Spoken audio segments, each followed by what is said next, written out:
اس تجلی کی وجہ سے کیسا دائمی مرتبہ ان بندوں کو مل جاتا ہے. اور اس خواب میں انہوں نے یہ بھی فرما دیا, اسے خیال نہ سمجھنا, یہ حقیقت ہے. میری یہ بات امیر المومنین تک پہنچاؤ اور انہیں کہو کہ میں نے فلاں فلاں سے قرض لینا ہے, فلاں فلاں کو دینا ہے, میری زیرہ بیچ کر قرض اتارا جائے اور جن سے میں نے لینا ہے وہ لے کر میری اولاد میں تقسیم کیا جائے. یہ حضرت خالد بن ولید رضی اللہ تعالیٰ عنہ تک پیغام پہنچا. وہ نکلے, جو نشانیاں انہوں نے بتائی تھی اس کے مطابق پہنچے. آخری حصے میں جو خیمہ تھا وہاں پہ گھوڑا باندھا ہوا تھا, اس دروازے کے اندر داخل ہوئے. سین کو کراس کر کے جب کمرے میں گئے تو دیگچے کے نیچے حضرت ثابت کی زرہ موجود تھی. اب پتا چلا اللہ کا ولی اس دنیا سے چلا جاتا ہے لیکن پھر بھی اس کو خالق کائنات کی وہ چمک زندگی دے دیتی ہے. اس زندگی کی وجہ سے اس میں ایسی زندگی آ جاتی ہے. اس کو یہ بھی پتا ہے کہ میرے پاس سے جو گزرا ہے یہ کافر ہے یا مومن ہے. اسے یہ پتا ہے کہ میری زرہ اتار کے جو جا رہا ہے مشرق کو چل رہا ہے یا مغرب کو چل رہا ہے. اسے یہ بھی پتا ہے کہ میری زرہ اتارنے والے کے گھر کے باہر کیا موجود ہے اور اندر کیا موجود ہے. یہ خالق کائنات کی قدرتوں کا کمال ہے کہ اس نے ایک خاکی انسان کو اتنی تابندگی عطا فرما دی ہے. اس واسطے ہمارا تو یہ عقیدہ ہے, تخم گل کی آنکھ زیر خاک بھی بے خواب ہے, کس قدر نشو و نما کے واسطے بے تاب ہے.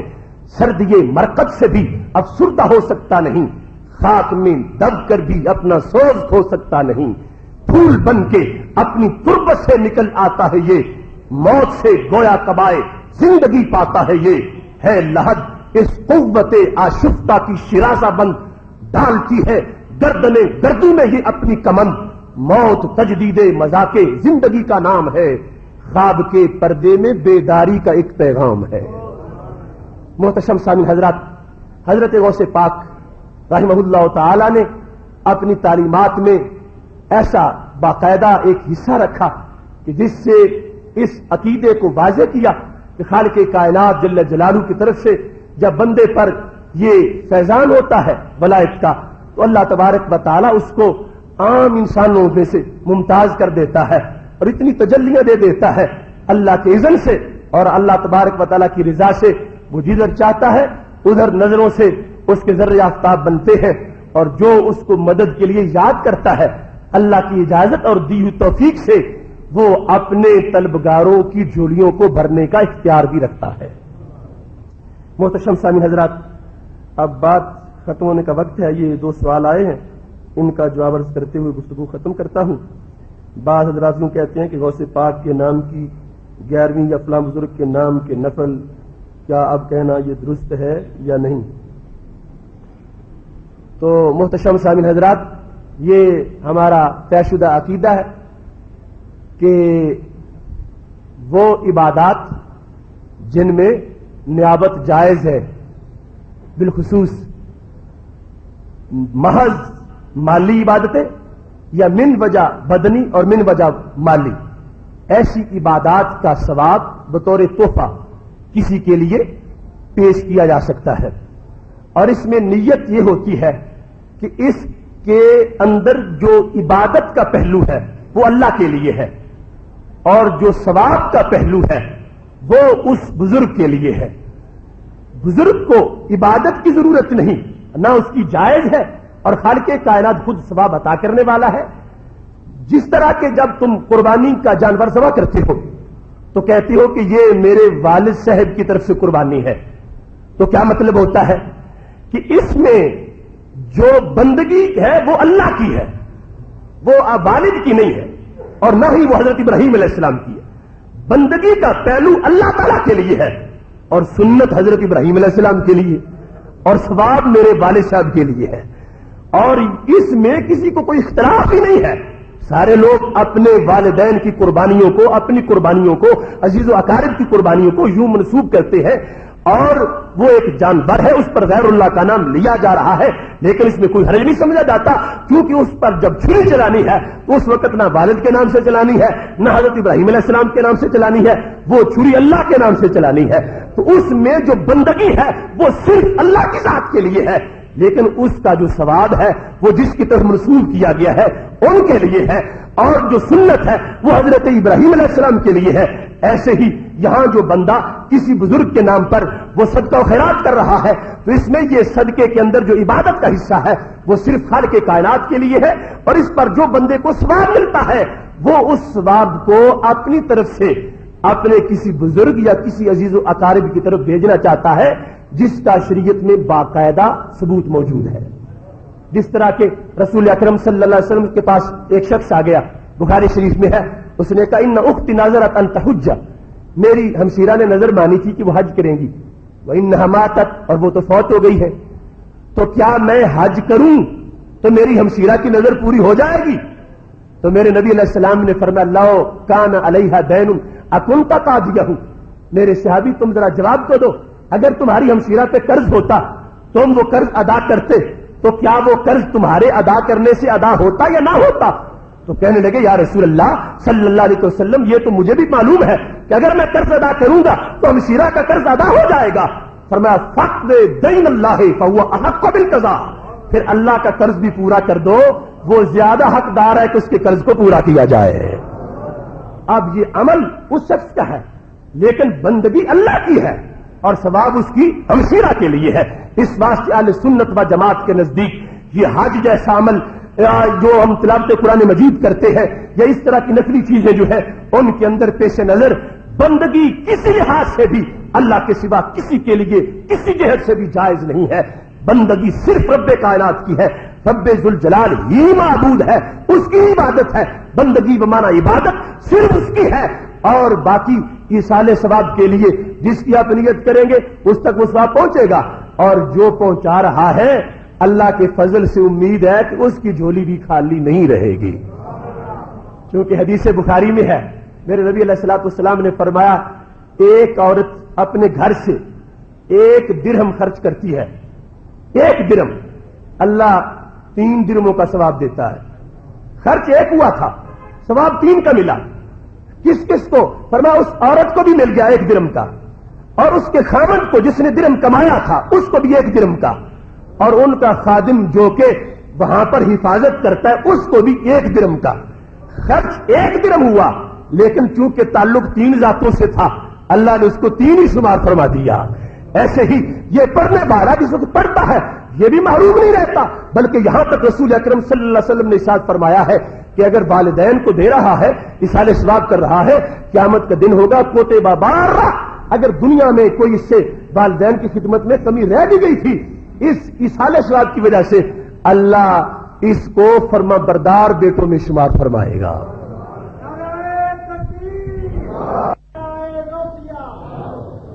محتشم سامعین حضرات، باقی یہ مستقل موضوع ہے، اس کے دلائل بڑے لمبے ہیں۔ دوسرا سوال یہ ہے کہ کسی بزرگ کی قبر پر جا کر دعا کرنے کا طریقہ بتا دیں۔ تو محتشم سامعین حضرات،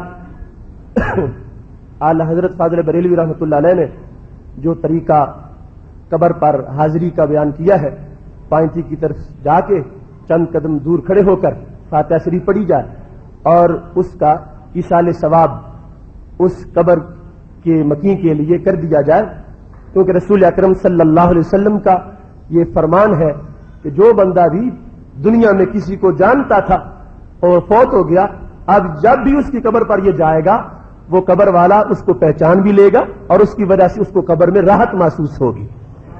اب یہ وہاں پہنچ کر ایصال ثواب کرے اور دعا مانگنے کے لحاظ سے، چونکہ اللہ کے یہ ولی اللہ کی رحمت کی نشانی ہے اور اللہ کی رحمت کی علامت ہے، تو رحمتوں میں دعائیں زیادہ قبول ہوتی ہیں، اس وجہ سے عام جگہوں کے مقابلے میں یہاں پر دعا کا اہتمام کثرت سے کرنا چاہیے۔ یہ ہم نے نہیں بلکہ پوری امت میں یہ طریقہ موجود رہا، بلکہ میرا دعویٰ ہے کہ آج تک ملت اسلام کی کسی صدی کے کسی سال اور کسی ہفتے میں بھی ایسا امت میں وقت نہیں گزرا کہ جس میں اس عقیدہ کے مطابق دعا نہ کی گئی ہو۔ ہر دور کے اندر اس طرح قبور پر جا کر دعا مانگنا یہ ائمہ اور ہمارے اسلاف کا صحابہ سے لے کر آج تک یہ معمول رہا ہے، اور اس دعا میں سب جانتے ہیں کہ یہ قبر کے مکین اگر اللہ کے ولی بزرگ ہیں تو ہم ان کو اللہ تبارک و تعالی کے دربار میں بطور وسیلہ پیش کرتے ہیں، اور اصل مانگا خدا تعالی سے جا رہا ہے اور وہ بطور وسیلہ درمیان ہے، اور چونکہ وہ منبع رحمت ہے، اللہ کی رحمت ان سے منعکس ہو کر اس زائر کے دل پہ پڑ رہی ہے، تو اس وجہ سے یہ زیادہ قرین قیاس ہے کہ خالق کائنات جل جلالہ ان کے وسیلے کی وجہ سے اس بندے کی دعا کو قبول فرما لے گا۔ اور اس میں یہ بات پیش نظر رہے کہ وسیلہ اور چیز ہے اور کسی کو معبود ماننا یہ اور چیز ہے۔ لوگ فرق نہیں کرتے، کہتے ہیں وَمَا نَعْبُدُهُمْ إِلَّا لِيُقَرِّبُونَا إِلَى اللَّهِ زُلْفَىٰ، کہ مشرکین بھی تو کہتے تھے ہم ان بتوں سے قرب چاہتے ہیں اللہ کا۔ پہلا لفظ دیکھتے ہی نہیں کہ وہ کہتا ہے مَا نَعْبُدُهُمْ، ہم بتوں کی عبادت کرتے ہیں اللہ کا قرب پانے کے لیے، اور ہمارے نزدیک کسی ولی کی ایک لمحہ عبادت جائز نہیں ہے، ان کی عبادت کرنا کسی لحاظ سے بھی ناجائز ہے، حرام ہے۔ ہم ان کو اللہ کا بندہ سمجھتے ہیں اور ہرگز کسی سجدے کے لائق نہیں سمجھتے، ہم ان کو غیر معبود مان کر خالق کائنات جل جلالہ کی بارگاہ کا وسیلہ مانتے ہیں۔ اور اگر وسیلہ کے معنی میں کسی کو اختلاف ہے تو لفظ خلیفہ میں تو کسی کو اختلاف نہیں ہے۔ اگر وسیلہ کہو گے کہ نماز روزہ بنتا ہے تو خلیفہ تو نماز روزہ نہیں ہے، خلیفہ تو بندے کو کہا گیا ہے، اور یہ خلافت علی الاطلاق سارے اولیاء میں حاصل ہے۔ لہذا ان کو جنہیں اللہ نے اپنی نیابت دے رکھی ہے بندوں کے درمیان، ان کا جا کے دروازہ کٹکھٹایا جا رہا ہے کہ تمہیں اللہ نے خلیفہ بنا رکھا ہے، ہماری یہ درخواست ہمارے رب کے دربار میں پیش کر دو۔ اور دوسرا، براہ راست ان سے مانگنا اس عقیدہ کے ساتھ کہ یہ اولیاء اللہ کے بندے ہیں، اپنے طور پر یہ پتہ بھی نہیں ہلا سکتے، اور رب چاہے تو یہ دنیا کو بدل دیتے ہیں۔ اس عقیدے کی بنیاد پر اگر کوئی شخص براہ راست ان سے مانگتا ہے تو پھر بھی ناجائز نہیں ہے، لیکن یہ عقیدہ اس کے سامنے ہر وقت موجود ہونا چاہیے کہ یہ اولیاء کرام علیہم الرحمہ مستقل بذات نہیں ہے، اللہ کے محتاج ہے، اللہ کے بندے ہیں، اللہ کے اذن کے تابع ہے، خالق کائنات جل جلالہ کے حکم کے پابند ہے، اور خالق کائنات جل جلالہ ان کی بات کو مان لیتا ہے۔ ان سے مانگنا اس ارادے کے ساتھ کہ خالق کائنات جل جلالہ کی رحمت کے یہ مظہر ہے، اس میں بھی کوئی کسی قسم کا حرج نہیں ہے۔ ایسے باقاعدہ شواہد قرآن و سنت میں موجود ہے کہ اسناد مجازی کے طور پر ان کی طرف ان چیزوں کی نسبت کی جا سکتی ہے، جس طرح کہ حضرت جبریل علیہ السلام جب آئے تھے حضرت مریم علیہ السلام کے پاس تو کہا لِأَهَبَ لَكَ غُلَامًا زَكِيًّا، میں تجھے بیٹا دینے آیا ہوں، حالانکہ بیٹے تو خدا عطا کرتا ہے، وہ اپنی طرف نسبت کر رہے تھے تو اسناد مجازی کے طور پر۔ تو ایسے مجازی طور پر اگر کوئی ان کی طرف ایسی نسبت کر کیا ہے، اور یہ بات جو میں نے عرض کی کہ یہ بندے ہیں، محتاج ہیں، اس کے حکم کے تابع ہیں، اپنے طور پر پتہ بھی نہیں ہلا سکتے، لیکن ان کا اللہ کے دربار میں مقام بہت اونچا ہے۔ نبی علیہ الصلوۃ والسلام ارشاد فرماتے ہیں، صحیح مسلم میں ہے، فرمایا رب عشاشا لو اقسم علی اللہ لابرہ، کچھ بندے اللہ کے ایسے بھی ہوتے ہیں اگر وہ قسم اٹھا دے کہ اے اللہ یہ کام ایسے ہی ہونا چاہیے، خالق کائنات نظام بدل دیتا ہے، ان کی قسم کو جھوٹا نہیں ہونے دیتا۔ حدیث شریف میں ہے، باقاعدہ نبی علیہ الصلوۃ والسلام نے ایک قصاص کے معاملے میں یہ بات ارشاد فرما دی تھی۔ اب یہاں سے ان اولیاء رہے ہیں کہ جب اللہ کا محبوب بندہ کوئی بات کر دیتا ہے لأبرہ، خالق کائنات اس بات کو پورا فرما دیتا ہے۔ محتشم سامعین حضرات، بات طویل ہو گئی ہے۔ ایک سوال یہ بھی تھا کہ لوگ کہتے ہیں کہ تم حضرت غوث پاک رحمۃ اللہ علیہ کو مانتے ہو مگر تم رفع یدین نہیں کرتے۔ محتشم سامعین حضرات، یہ ایک مستقل بحث ہے۔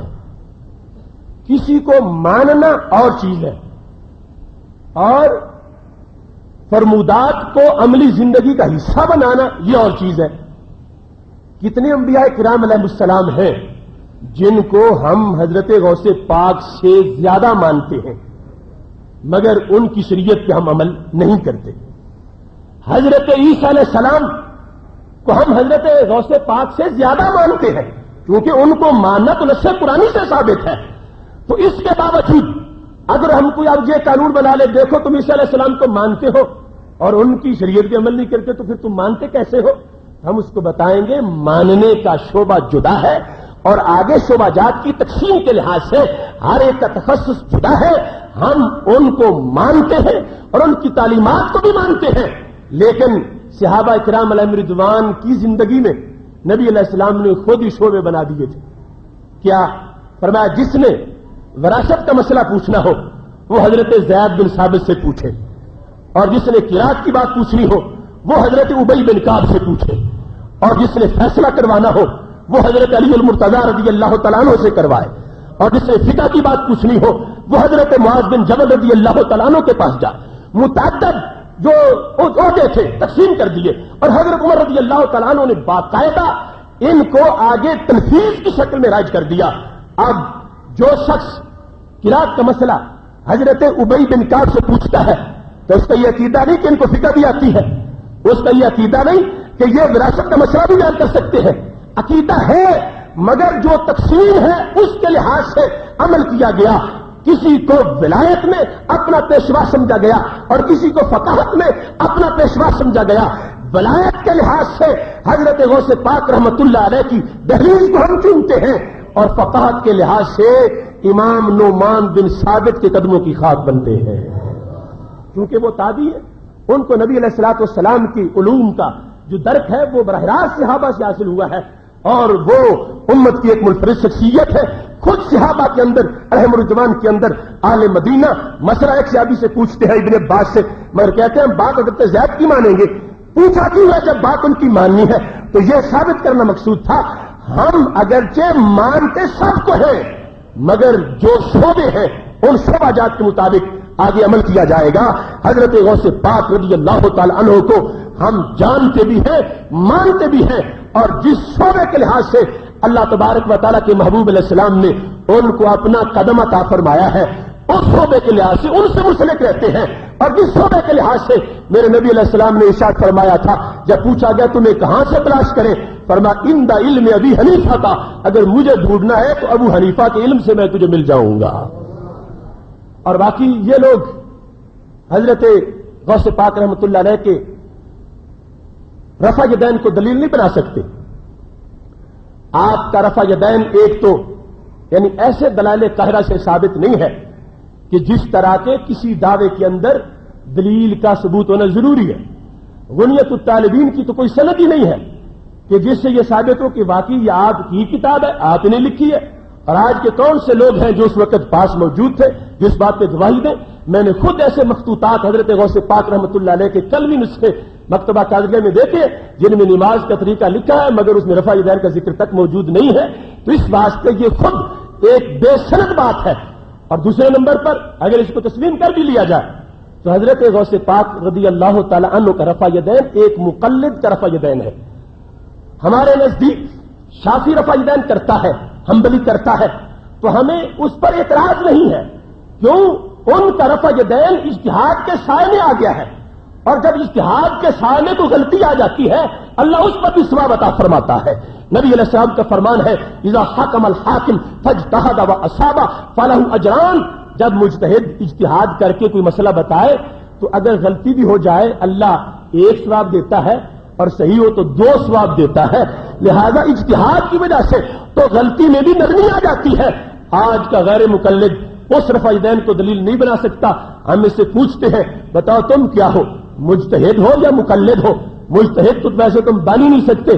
مجتہد بننا تو جوئے شیر لانے کے مترادف ہے. مجتہد تم نہیں ہو, اور مقلد ویسے تمہارے نزدیک شرک سے رسالت ہے. جو چیز تمہارے نزدیک شرک ہو کسی کے اندر وہ موجود ہو اس کو تم بطور دلیل پیش کیسے کر سکتے ہو؟ تم حضرت غوث پاک رحمت اللہ علیہ کے رفع یدین کو تب پیش کرو جب ان کے عقیدہ تقلید کو بھی تسلیم کر لو. تو اللہ تبارک و تعالی نے یہ جامعیت اہل سنت کو عطا فرمائی ہے.